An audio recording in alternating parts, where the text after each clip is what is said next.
एक समय की बात है। एक राज्य में एक प्रतापी राजा राज करता था। एक दिन उसके दरबार में एक विदेशी आगंतुक आया और उसने राजा को एक सुंदर पत्थर उपहार में दिया। राजा वह पत्थर देख बहुत प्रसन्न हुआ। उसने उस पत्थर से भगवान विष्णु की प्रतिमा का निर्माण कर उसे राज्य के मंदिर में स्थापित करने का निर्णय लिया और प्रतिमा निर्माण का कार्य राज्य के महामंत्री को सौंप दिया।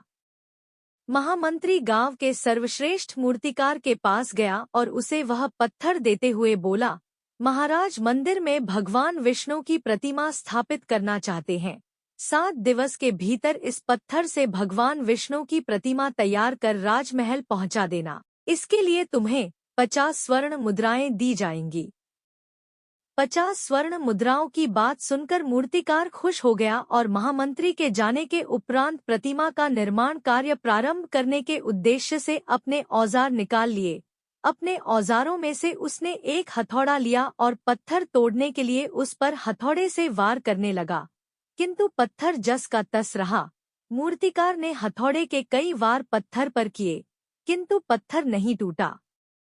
50 बार प्रयास करने के उपरांत मूर्तिकार ने अंतिम बार प्रयास करने के उद्देश्य से हथौड़ा उठाया, किंतु यह सोचकर हथौड़े पर प्रहार करने के पूर्व ही उसने हाथ खींच लिया कि जब 50 बार वार करने से पत्थर नहीं टूटा, तो अब क्या टूटेगा। वह पत्थर लेकर वापस महामंत्री के पास गया और उसे यह कह वापस कर आया कि इस पत्थर को तोड़ना नामुमकिन है, इसलिए इससे भगवान विष्णु की प्रतिमा नहीं बन सकती।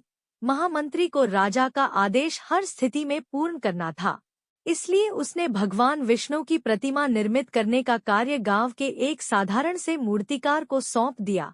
पत्थर लेकर मूर्तिकार ने महामंत्री के सामने ही उस पर हथौड़े से प्रहार किया और वह पत्थर एक बार में ही टूट गया। पत्थर टूटने के बाद मूर्तिकार प्रतिमा बनाने में जुट गया।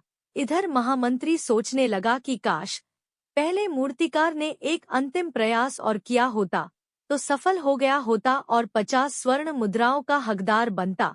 अतः इस कहानी के माध्यम से हमने सीखा कि कोई भी प्रयास जल्द पूर्ण करने की हड़बड़ी ना करें।